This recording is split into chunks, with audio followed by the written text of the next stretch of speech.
সংসদে পাশ হয়েছে জাতীয় বাজেট 2026-27।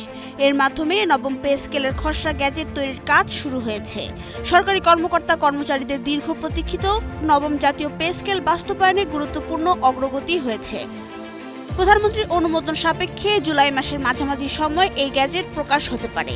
প্রস্তাবিত এই বেতন কাঠামোতে বিভিন্ন গ্রেডে সরকারি চাকরিজীবীদের মূল বেতন 100 থেকে 142% পর্যন্ত বাড়ানোর সুপারিশ করা হয়েছে।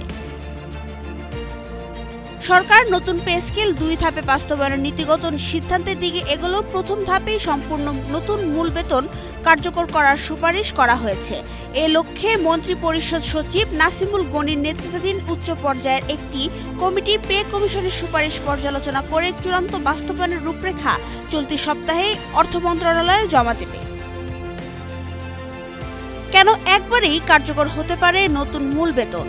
অর্থ বিভাগ জানিয়েছে, 2 ধাপে মূল বেতন কার্যকর হলে সরকারের ইন্টিগ্রেটেড বাজেট অ্যান্ড অ্যাকাউন্টিং সিস্টেমের কারিগরি জটিলতা তৈরি হতে পারে।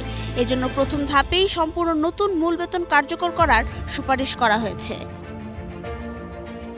বিভিন্ন গ্রেডের বেতনে তারতম্য হতে পারে। প্রথম থেকে দশম গ্রেড মূল বেতন 100% বা তার কিছুটা কম বাড়তে পারে।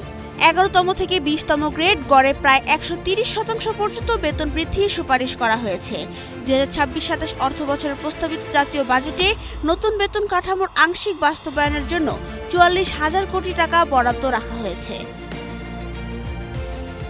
সরকারি কর্মকর্তা কর্মচারীদের আশা, গ্যাজেট প্রকাশের মাধ্যমে দীর্ঘদিনের অপেক্ষার অবসান ঘটবে এবং নতুন বেতন কাঠামো দ্রুত কার্যকর হবে।